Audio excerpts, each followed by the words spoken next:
WCLN 1170 Radio and Cable Channel 16 are pleased to present We Should Know, hosted by JW Simmons, an upbeat, informative look at people, places, and issues facing our community. This education-based analysis of issues will remain positive and informative as we consider closely what we should know. Ladies and gentlemen, welcome back. We Should Know is on there. I want to thank you for being with us today. We're coming to you with Star Communications Channel 16, WCLN Radio simulcast on Tuesdays at 2:30. Also replays at 7 p.m. Tuesday, Thursday on Star Communications Channel 16. Uploaded to YouTube and social media platforms after that. Each and every week, we try to bring you information, education, if we can, to kind of help and improve your life and circumstances. One of the folks that we're talking with today is a person who knows a little bit about education here. It's Dr. Bill Starling. Dr. Starling, Sampson Community College has been fertile ground for you for a few years. You've done quite a few things there in your introduction. I want to make sure I get this across. You've been Vice President of Academic Affairs. You served in various administrative roles, including finance, business, accreditation, personnel, construction, facility administration, program development, and in 2017, you became president of the college. Thank you for being with us. No, thank you so much for having me. This is my second opportunity to be a part of your program. No, the Sampson Community College has been my career.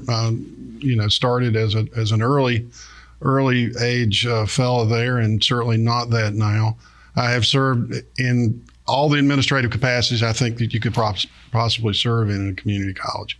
And have seen the progression and the evolution of not only Sampson, but the community college system, our relationship with the public schools and the universities. But it's certainly an exciting time now in education as we reemerge from COVID and begin to strengthen relationships again, see students coming back on the campus. But it's been a rewarding career, and I can't think of a better place to have done it than in my own home community and home county. So, well, and I will look at you, and I, of course, you and I have worked together in the past, and I've known you for a long time. You are seated in the community. Folks know who you are. They know your family. They know the history of your family. I can mention Belk's department stores, and folks will have fond memories, as well as myself. We've come a long ways. I look at the community college, and I think when it was on 421, that was back in 1965, at the kind of the emerging of community college with trades and industry stuff. I fast forward to 79 and I move forward from there, and I see a lot of buildings and construction going on. What do you attribute that to, the fact that the community seems to overwhelmingly support the community college system and their local community colleges? Well, I think community colleges, just as a movement and as a special educational institution, impacts so many lives. If you were to leave here and you were to go to the hospital, a lot of the nurses there were trained certainly at Sampson Community College. All law enforcement in our community probably went through our BLETs. I don't know, I'm looking around the room at some of our technical support. Either they touched the community college or their family did. So community colleges are just incorporated into really the fabric of so many things that we do. I think even more so now with the emergence of the CCP program with high school students, in which you now have, really for the most part, a lot of our high school students have a blended high school experience in which they're on their native campus or they're taking online courses with us. And you're just seeing more and more and more the way that community colleges have become part of every family's existence, and that lifelong learning has just become kind of an accepted part of who we are and what we do. And I think community colleges are one of the more important institutions that contribute to a quality of life, especially in rural areas like ours, where you don't have so many opportunities around in the private sector. But yes, it grows and evolves. And is still evolving. So we're excited, each day to greet a new opportunity. There are those that I've talked to from other states that say the system of community colleges in North Carolina is a model of the way community colleges should serve its local communities. Is that because of the structure and the local board of trustees that has a huge role in that? It's not just a state-governed entity? North Carolina community colleges, there are 58 institutions. I think we're third behind California and Texas in terms of the number. The model that was created, the governance model that was created in the early 60s, really does create a hybrid model. These are local institutions with a local board.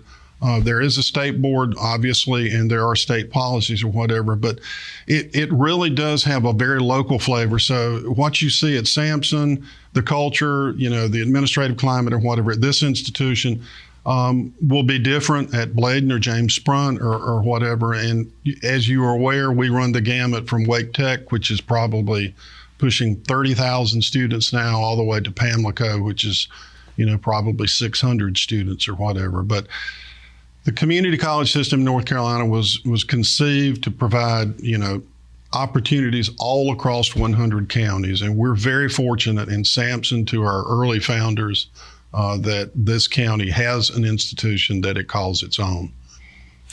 I reflect on some of those folks that preceded you as president, and some of them we could go down a list of names, but I won't get into that. But I was struck by the slogan or motto that you guys have been using now. Begin here, go anywhere. Exactly. Start here and go anywhere. That's kind of what I see over time has happened with the community colleges. They started rather small as industry kinds of schools, but they have developed because of the need and the demand and expectation of the communities throughout North Carolina. They have, and the growth of the community colleges have really followed the kind of the economic growth of the state. We talked about Wake Tech and Central Piedmont. Some of these schools now are clearly the size of the regional universities or whatever, but they reflect and respond to the economic growth in the urban markets. But equally important are schools such as Sampson, which provide services to a small community in a rural county. It's an evolution of an institution and institutions in service to their communities. We think the system has been an important part of the growth of North Carolina. When I grew up and they were teaching me to read, and they gave me a primer to read, and North Carolina was always depicted as an agrarian state with agriculture. If you drive, not too far from here, you don't recognize any of that anymore. North Carolina is now a transcendent state, and a lot of that's been brought about by not only the research universities, but also the partnerships with community colleges and an evolving labor force across North Carolina. A lot of what's happened with community colleges as a whole seems to have been particularly tied somehow to improving people's lives, either through work. You mentioned the academies such as emergency medical, police, fire. It's been somehow connected to that. The facility structure, when we look at Sampson Community College, has grown significantly, and the capacity to be able to evolve. Do you feel like it's kept up with the need in this area? Candidly, we found ourselves at the beginning of the pandemic, when they started requiring social distancing in classrooms and whatever. We're kind of like a lot of the churches here, and that is the size of classrooms and everything were better suited for a period of time, probably in the 60s and 70s, and we needed larger classrooms, and still do. So the institution does provide, a good nucleus of space or whatever that we're able to support our programs with. We've made a lot of investments in space for industrial programs and trades programs, things that were not evident, quite honestly, when you and I worked together. But we do need new spaces and different types of spaces because of the technology in the classroom. It is interesting, and confessionally, we're about 65 or 70% of a lot of our courses are online now. So if you ride by the campus in the evening, if you remember when you and I worked together, evening enrollment in curriculum programs were about equal to what it was in day programs. It's the case now that, that enrollment is now online. So when you ride by at night, you see there's still a lot of cars in the parking lot, but they're actually in non-credit occupational extension courses rather than curriculum courses. So the campus really was designed for a different time. We look forward to, with new money as it becomes available, kind of making the campus more responsive to the current demands that students and technology and learning brings. But we're thankful for the investment. If you ride by, you will notice we continue to spend time and energy trying to make the campus best represent Sampson Community College to the people that come on to us. But again, always an evolving process, as you and I have talked about. Each generation that works there and makes contributions, the next one builds upon the one of the previous one, and that's what we're trying to do with our work. One of the things that strikes me as you were talking about that, it is, and I guess it would be somewhat of an obvious question, is as you see this transition occurring and the technology piece driving it, and a lot of it as a result of the pandemic. I think it would occur anyway, but it just was expedited. Do you see us going back when we're able to see people's noses and lips again? Do we think we're going to be back maybe in the classroom? Is there going to be a demand for that interaction or not? Yeah, that's a continuing conversation we have. I don't remember the exact date when the governor issued the executive order to transition as many classes as we could from face-to-face to online, and we met one Sunday morning, and then shortly after that, our classes, for the most part, were moved online. You still had nursing, welding, EMS, there had exemptions for them. They stayed face-to-face. We are slowly trying to increase the number of sections that allow for face-to-face or hybrid instruction on the campus. I think there is now a certain resistance to that among students. I can't tell you that faculty are necessarily excited about going back to the way things were as well, but we're trying to find what that balance is. A lot of young people really want to take face-to-face instruction, especially in courses in math and science. And then there are others who, because of their schedule, they would have been evening students, but their schedule is now much more suited to being an online student. So we think we serve students best that way. But again, the core, we can't teach people how to weld online. You have to come in and grab the torch and be taught those skills. The same way in nursing, or the whole continuum of occupational courses are still taught, and we think will continue to be taught in a traditional manner. We're going to take a quick break, and we're going to be back. Ladies and gentlemen, stay tuned. This is really important. When we come back from break, we're going to talk about some of those areas of study that you might want to get involved in. We'll be back in a moment. Experiencing slow internet? If you have a fast internet package, the problem is most likely your wireless router. With more devices using Wi-Fi, your wireless router may not be able to deliver the speed and coverage you need. We now have the leading solution to enhance your internet experience. Using small devices in a mesh network, these Wi-Fi appliances cover just about any size home so that all your devices can operate to their fullest potential. Whole home Wi-Fi from Star Communications. Get the most out of your internet connection. Ladies and gentlemen, welcome back. Thank you for being with us today. Name of the show is We Should Know. I'm JW Simmons, your host. Our guest today is Dr. William Starling. Bill Starling, to most folks in the community, know you as Bill. They'll see you on the street. They'll call you on the phone. Not only are you connected, I would dare say, Bill, your name is probably known as much as anybody's because your service for your life has been serving the educational needs of folks in this community, particularly adult education. It has been my life. As I said, I did do a considerable stint with the Clinton City School Board and enjoyed my time with them. And that really just simply allowed me to have a broader perspective about the relationships between public schools and community colleges and universities and the continuum of education that North Carolina provides for our young people. So I want to touch on some things that folks may be aware of or they may not. We talked a little bit about technology in the first segment. Not everybody is geared into technology, so sometimes folks will look at this show or hear it on the radio and go, well, I didn't really realize that, but it's been there. It's on your website, and you guys have been doing it for years, some of these programs. But I want to touch on some of the kind of, I guess, evolution of programs at the college. Oftentimes, it's been, from what I've read and experienced, that the community college responds to needs. One of the most recent things that struck me, and you alluded to in the beginning segment of the show, was this connection with public schools, and the connection being primarily in some of the trade and industry areas. I think that's important. Let's just talk about that for a minute, because I recall years ago, and I dread to get on that because I can recall a lot from years ago, but years ago there was trade and industry courses offered in the public schools. That was just, we called them T&I. And I remember historically there was folks that was just cut out for that. They were not going to get a bachelor's or master's or doctorate degrees in academics, but they could do stuff with their hands. Have we evolved now that we've recognized how important those skills are? I think we certainly recognize how important they are. The Career in College Promise program that we discussed a few minutes ago, where high school students taking courses at the community college, a lot of them through distance learning, that is still principally in our county about transfer education. And the CTE courses, which have now replaced, the nomenclature has changed. Your T&I is now CTE.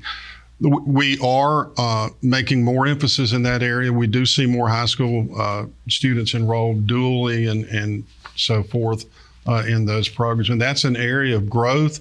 As I say, it's been an area of emphasis not only that I have put in place, but those that work with me. We believe that, that represents an important role and perhaps many times the primary role of community colleges. So if you look at our facility growth, if you look at where faculty hires are coming, and we haven't talked about truck driving, the new truck driving facility that we're putting in, that's where all our investment is going right now, is in creating opportunities for young people to enter trades or occupational programs. Our new welding facility is full. It's full of high school students. It's day and night and even on the weekends. In fact, I wish we'd have had more money and could have built that building larger. We have heating and air conditioning. We now have electrical, and these were programs that we had, if you remember, many, many years ago, but we now have Jacob Miller, who's probably one of the finest young faculty that we could have. So those classes are fairly large, and we see new interest among young people who are aware that, the best jobs, especially the best jobs locally, and we've talked about that, are not ones that require a baccalaureate degree, but they're ones that require a skill or a trade or a licensure. So that wind is coming out of a different direction. I think we're trying to be as responsive to it as we can be. The public school partnership is important, but we think it's one that still is not mature and one that we think can grow, and we're trying to do that. But it's really encouraging to see these trends and to see where some of the financial support is coming that actually supports trades education. I think it's important, and I think you basically alluded to this evolving relationship with the public schools to some degree has always been there, but the specifics of what seems to be going on now, and it, for lack of without just beating the pandemic over the head, but for the last, 8 to 12 months, we've heard a lot about the demand for jobs. We've heard a lot about supply chain issues. We've heard a lot about why the grocery store shelves all of a sudden doesn't have anything on it. And somehow it reflects back to jobs, just that one word. Folks will say, I'll ask the question, well, why is this not here? Somebody at the grocery store will say, well, they didn't have enough people to load the truck, or they didn't have enough truck drivers. Is that something you're seeing now that you're getting a demand from industry? I mean, do you get in your industry meetings, I know you probably still have those where you're connecting with industry leaders. Are they saying to you, Dr. Starling, we appreciate what you've been doing, but we need to enhance certain areas? Kind of give us your sense on that. That certainly has always been the ongoing case. And before COVID, any of those conversations with our local industry, and certainly regionally, our industry has a great demand for people they can't get.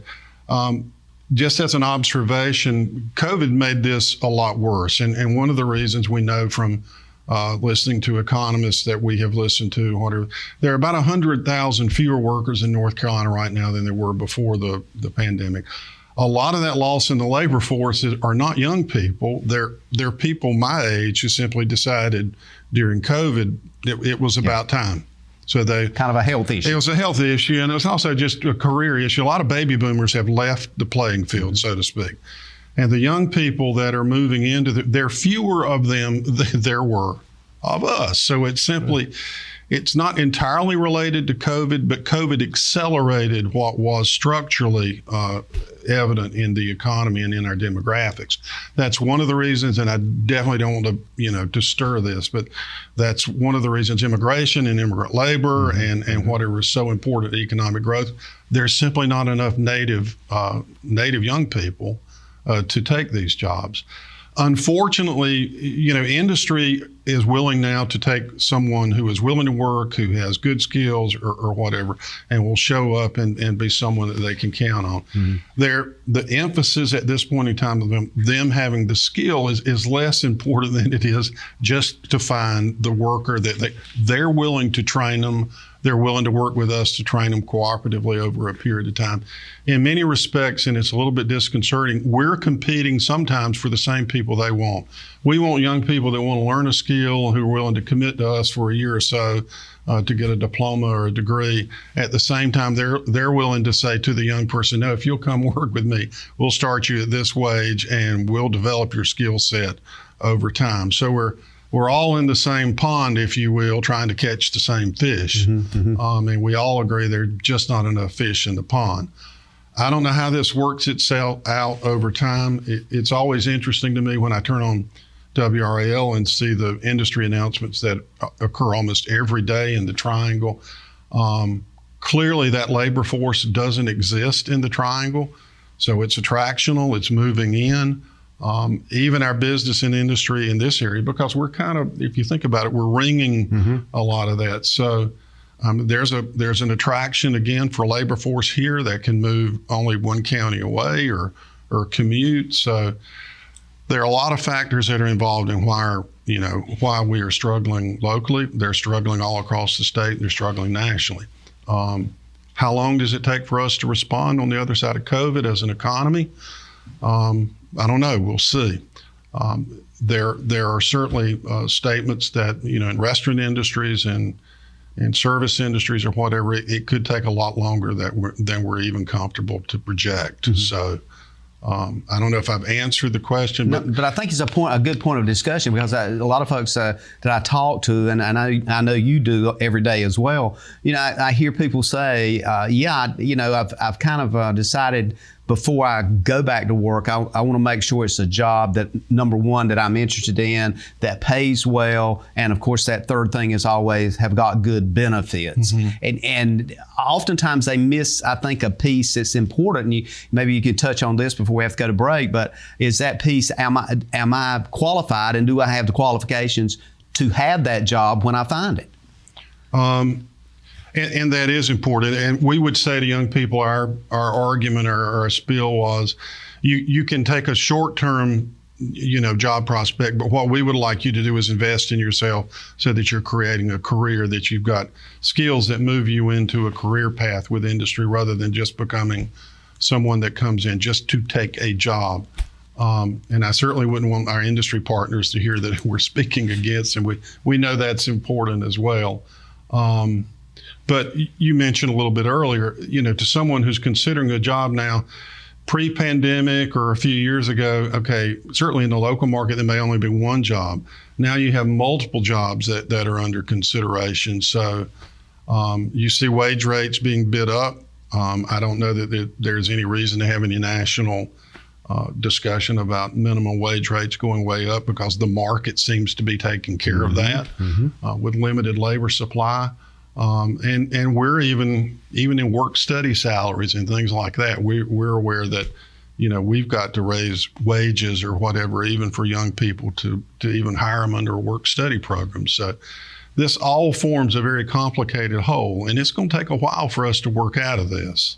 But still, we think it's fundamentally important for young people to have, good basic skills, good technical skills, and good human relation skills in order to be successful long-term in any career path that they choose. And we believe we're an important place to acquire them.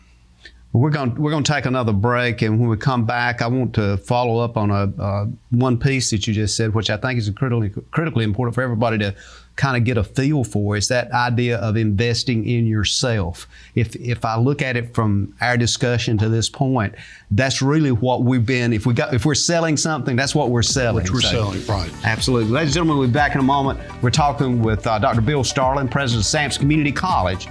Some words you might need to hear. Stay tuned. Every year, 7 million 911 calls are made in North Carolina. 911, what's your emergency? Will you answer the call? Every second counts. You can be that lifeline. People in crisis look to us for assistance. We provide guidance and support until physical help can arrive at the scene. Join us and make a difference in our community. Be the calm in the chaos. Be the voice in the dark. It's the hardest career you'll ever love. Will you answer the call? Discover more at it.nc.gov/911careers. Welcome back, ladies and gentlemen. We Should Know is on there. Again, want to thank you for being with us today. If you're watching us on Star Communications Channel 16, or maybe you're driving down the road listening to us on WCLN Radio, wherever you are, whatever you're doing, today's show, it might be just for you. You might be in that particular situation. You're not sure exactly what your future career looks like. You might not be satisfied with where you are. You might want to enhance where you are. We're talking with Dr. Bill Starling, president of Sampson Community College. Bill, before we went to break, I thought you just nailed it. Is the phrase you used was invest in yourself. For those folks that are listening, maybe they're on the edge. Maybe they hadn't gotten back into the workforce yet. Maybe they had a problem with COVID or whatever. This idea of investing in yourself seems to me to be the very vortex of moving people not only to where they want to be, but answering the call of industry and employers out there. Yeah, it's certainly different now than it was when I graduated from college or whatever. You know, the baccalaureate degree was kind of considered the ticket to move into business or industry or whatever. It really is not necessary anymore. I'm sure it is in some particular professional callings, but what business and industry wants now, they're looking at skill sets for young people. And there are certainly different ways to acquire those skills, those employability skills, rather than go through baccalaureate training. You know, you need technology skills. You need to be able to communicate, and that, you know, that doesn't mean necessarily to write a research paper, but you need to be able to write coherent business correspondence or whatever. You need to be able to read and follow instructions. You need to be able to do computation at a level that will allow you to. So these are skills acquisitions, I think, that, you know, would serve any young person who wants a career in industry, who wants a career in business or whatever. Again, as I said, I think we're a great place to do that. The sooner you can make a commitment to that, and just in general terms, I think the better you're going to be. And it's not necessary. One of the things that technology does now, which is so neat, is you can be working during the day, and because of distance learning or whatever, you can certainly enhance those skills at night or on the weekend. You don't have to take, you know, but an unreasonable amount of time away from your family, because you can simply go to your laptop or your workstation and take advantage of those opportunities. So again, a wonderful time to invest in yourself. Right now, at least for the following semester, we have a lot of federal money underneath us, and for most people, your cost of attendance is going to simply be paid for by federal student aid. So an unusual time in my career. It's going to be interesting to see if the Build Back Better plan is enacted and there's free community college tuition or whatever. But again, even in the federal legislation, and certainly in the credo that I'm trying, it is important to invest in yourself, and in order to have, you know, the type of economic security you want as an individual and for your family, and to be able to participate fully in the world around you. So community colleges provide that open door at any time. Some of the essence of that, I think that struck me. We talked a little bit about the slogan that you guys are using, which is, you know, start here, go anywhere. I recall, and I'm going to say this name, and you know exactly who I'm talking about, when Scott Rawls was president of the system. I think it was then that he was up at Nash Community College. The state board was visiting there. One of the artists up there contributed a piece of artwork, and that piece of artwork said, 3 words on it, and I just kind of get your sense of this, which I mean, for some reason it struck me. Apparently it struck a lot of people with the state board. But that artwork simply said, hope, opportunity, and jobs. I thought, wow, I hadn't thought about the word hope before. Do you think there's people out there that maybe it's just kind of lost hope? I'm just not going to go back to work. I'm just going to try. I think that's certainly one of the reasons you see the loss in the labor, and the labor market participation rates are certainly lower. I don't remember the percentage, but it's certainly lower now than it was pre-pandemic. We could have a kind of spirited argument about whether it's government programs and support that's making this possible, but I think a lot of it is simply because people have not found a meaningful work experience that provides the type of return they want, and they are dispirited and opt out. Don't do that. I mean, let us help. Yeah. Reach out to us. Let our counselors spend some time with you, and let's see if we can fashion, a way that you can develop your skills and insert yourself into the larger economy and make a better life for yourself. So we are a little bit of a rescue station when we have to be. Good point. And I think that's where the psychological piece comes in, is if they're willing to reach out, and you alluded a while ago to something that was critically important, if they're willing to reach out, you can help figure out a way that they can financially get through this kind of dilemma. No, we have the resources right now that we can certainly give you an opportunity to go to school that doesn't require you to put money out of your pocket. So it's a special time. Please take advantage of it if you're considering it. It's just kind of like the interest rate being low right now for buying a house. Now's the time. You're not going to get any better than it is right now. Exactly. So with that said, I think it's perfect time that maybe we just kind of touch on some of the, just a quick overview of some of the applied technology programs you've got, which I think is important. And I'll go ahead and say, and probably you would want me to say this, we're going to hit this kind of 20,000 foot level. For more detailed information, they can reach out and talk to somebody that's department chair, give them specifics, get into a lot of the details of the program. But absolutely. First thing that strikes me is something that is inherent, that's related to this community and this area, and it's agribusiness technology. That program has a sense of, what I'm thinking about changing jobs. I like ag. I'm in and outdoors. I don't mind doing whatever. But when I look at that program, we're not necessarily talking about loading sweet potatoes, are we? No, and that's a program really that draws just from the business curriculum and gives you an opportunity to take some courses in ag or whatever. Let me just say, if you look at the top 10 employers in Sampson County, I think the top 2 or 3 are the animal industry, and I think Sampson County Schools may right in there somewhere. But the ag industry is critically important in what we do. And so many of our people that go into ag actually will go through other, welding skills are really needed. Truck driving skills are really needed, or whatever. So ag business is one of those kind of niche programs that, for someone who wants to learn the business aspect of ag and have business skills, accounting skills, and all that are tailored to the agricultural environment, that would be a program for them. But we think of a lot of our programs, again, as being agriculturally based or agriculturally influenced, because there's so many skills needed to support the ag industry here.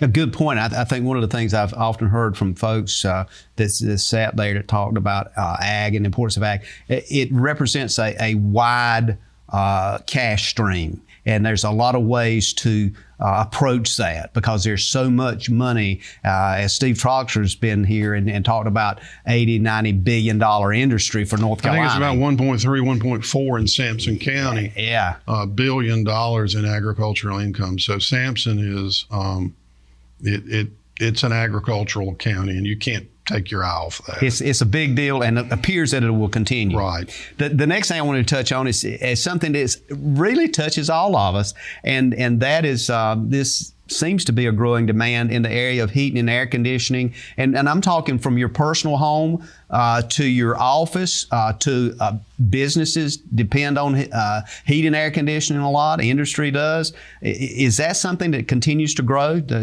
demand for? We began that program, I think it was last year, in earnest as a really an HVAC program, not part of another program, but it's, and as I said, we have a really, really talented young faculty member who has experience, Jake Miller, and the program is grown. It's almost doubled in size from last year. I can't give you the exact numbers, but it's actually responded even quicker than we had anticipated. So these people should start moving out into the workforce, probably in the next year. I think there's an experience requirement or whatever beyond your training in order to get licensed. But as so many of our tradespeople, kind of leave the stage, we talked about, retirement or whatever.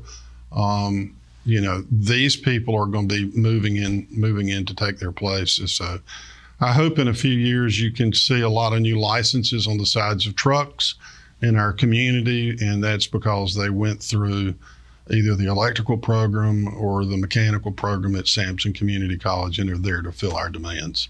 It seems two of those kind of blend together, and that is the electrical systems technology and the HVAC. Also, I think that building construction program, I'm assuming that's still strong, in which you're actually teaching people the totality of structure. It's obviously not as strong as we would like it. COVID took a lot of wind out of a lot of our programs, but it's a program that we're committed to. Anyone who graduates from it they have their choice of jobs, and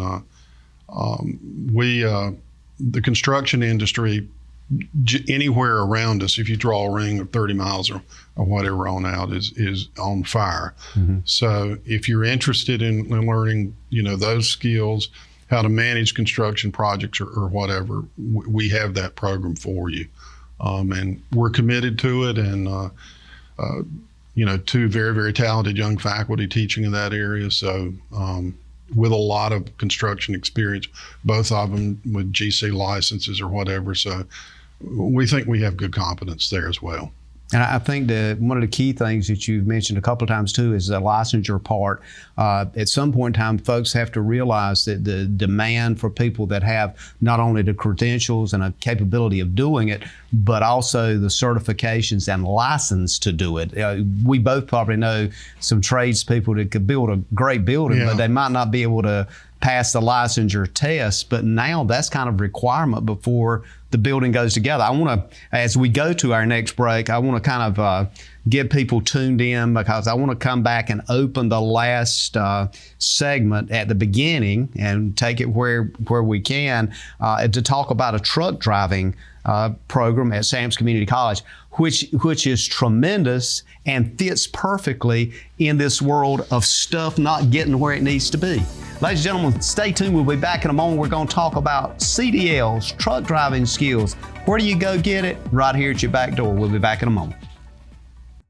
To get the most out of your electronic devices, you need a strong internet connection and a protected home Wi-Fi network. You need high-speed internet from Star. Star has the fastest, most affordable high-speed internet service available for all your devices. We have no long-term contracts or high-pressure sales. Our service speaks for itself, and switching is hassle-free. We take care of everything with free installation from a local company. High-speed internet from Star. Internet at the speed of life.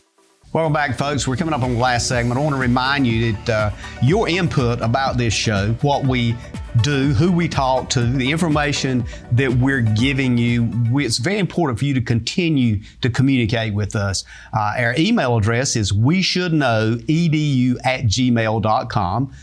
weshouldknowedu@gmail.com. Many of you will send us a note or contact us through that. Other folks simply will drop a card to us or decide they want to write a note or mention somebody that was on the show, or say, well, I wish you to ask so-and-so, or why didn't you ask them more about this? But you can send that to Post Office Box 1482, Clinton, North Carolina. That's Post Office Box 1482. Just address it to We Should Know. We'll put a WSK on it. It'll come to us at Post Office Box 1482.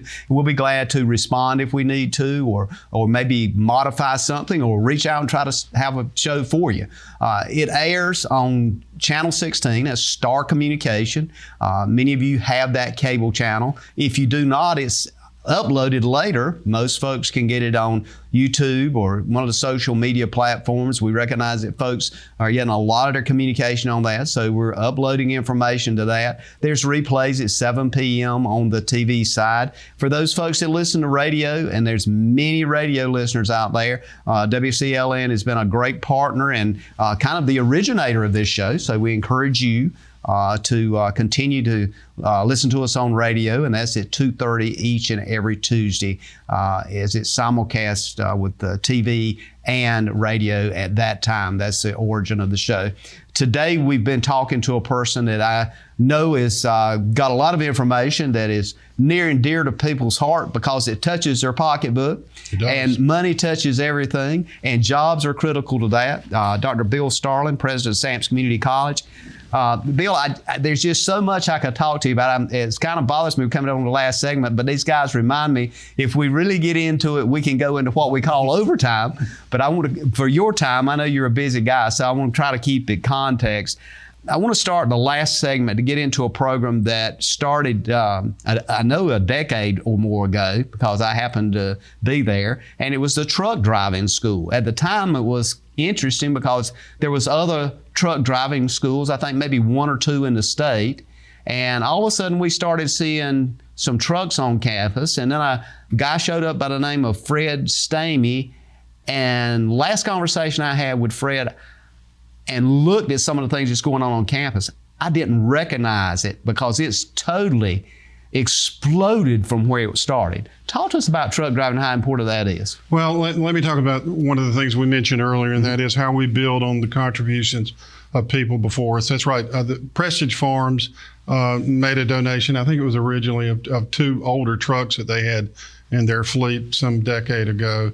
I think they're still in our fleet. They have been updated and refurbed or whatever, but it's from that beginning, I think, with Dr. Bill Aiken, who was president at that time, and had a friendship with the Prestiges, and we began teaching truck driving, and we were, as you said, one of the newest and entries into truck driving in the community college system. Since that period of time, the program has grown. At one time, I looked at numbers last year, I think we were the largest truck driving training program in the North Carolina Community College system. It moves back and forth, sometime with Caldwell slightly exceeding us. But we've continued to add trucks. You've probably seen many of them. You might have gotten behind one that was moving slowly through town.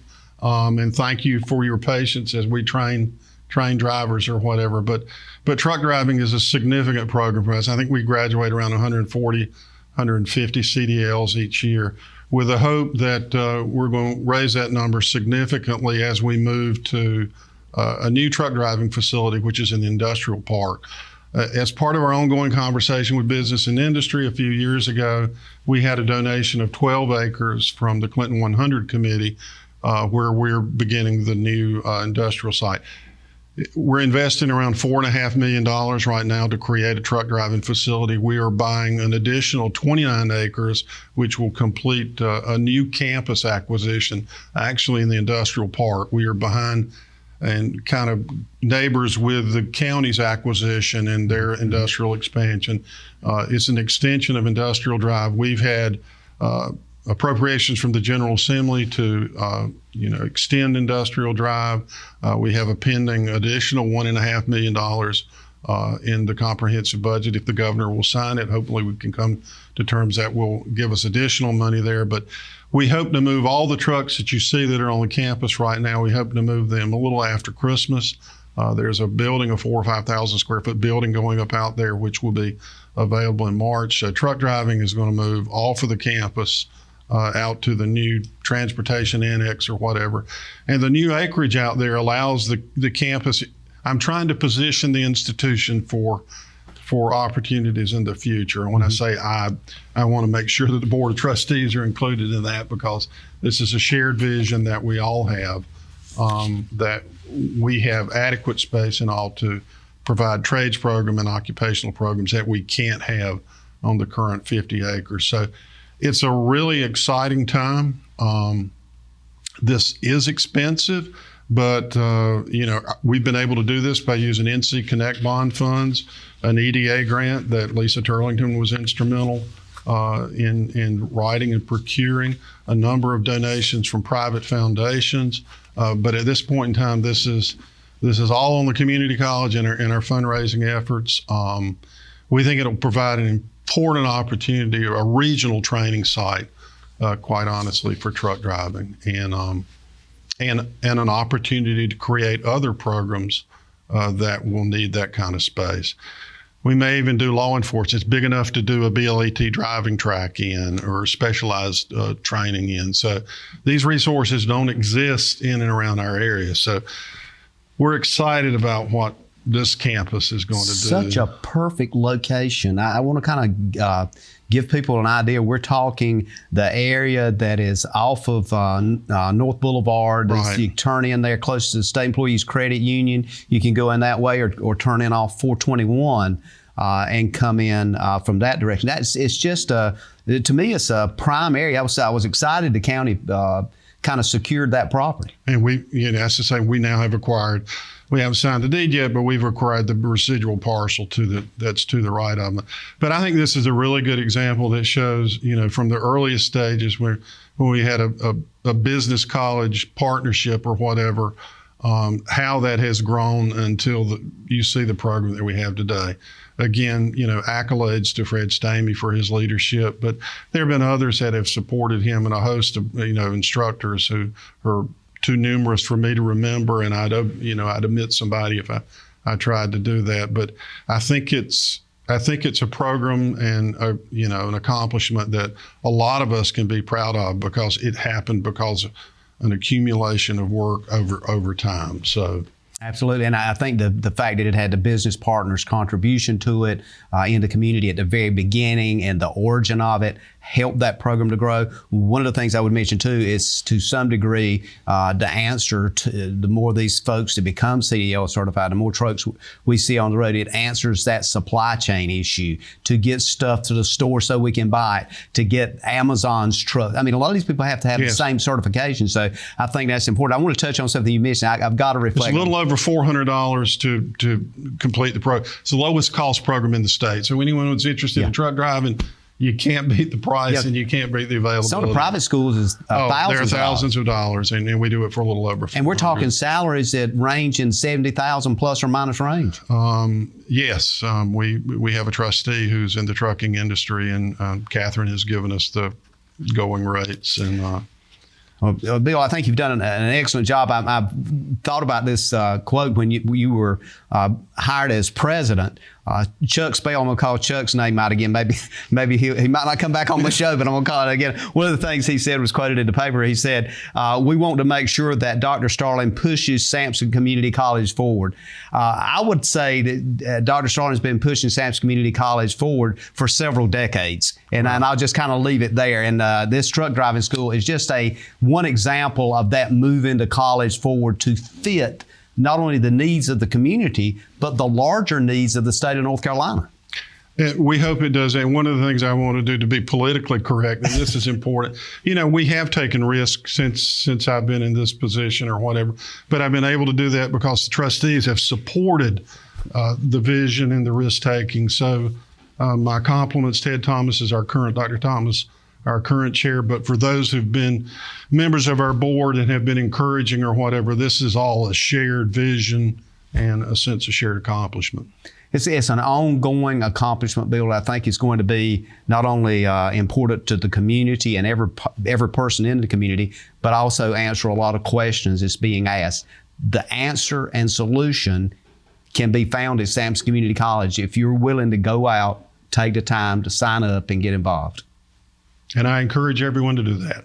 Got a few seconds for closure. Anything else you want to say before we kind of move to another agenda and another show? No, again, thank you for the opportunity. One of the things that's on everyone's mind, is the virus and what the world is going to look like on the other side of this. We're encouraged that we think we're seeing signs that we're going to have a return to normality, hopefully in the spring or whatever. So if you have in any way been reluctant to participate or to move your career forward or your education, don't let that concern be of any consideration or whatever. We look forward to being able to serve you in a responsible manner, in a way that can keep you safe or whatever. And again, we're excited that we're able to, again, to grow and be part of the economic and civic life of the community post-COVID. And we can all celebrate that together. And I wanted to thank those who've been so patient and so understanding with us as we have worked through these challenges.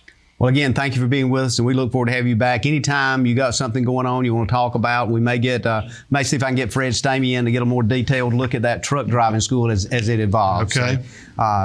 It's so important, though, to let folks know, back to your statement, you got to invest in yourself. You've got to invest in yourself. Ladies and gentlemen, thank you for being with us today. We look forward to seeing you again next week as we bring you, hopefully, some more information and education that will improve and help benefit your life. And as always, we look at you and say, God bless. Thank you for tuning in to this week's episode of We Should Know with host JW Simmons. If you have a question, comment, or suggestion regarding this or any episode, please send your emails to weshouldknowedu@gmail.com. And remember to tune in every Tuesday at 2:30 for another informative episode of We Should Know.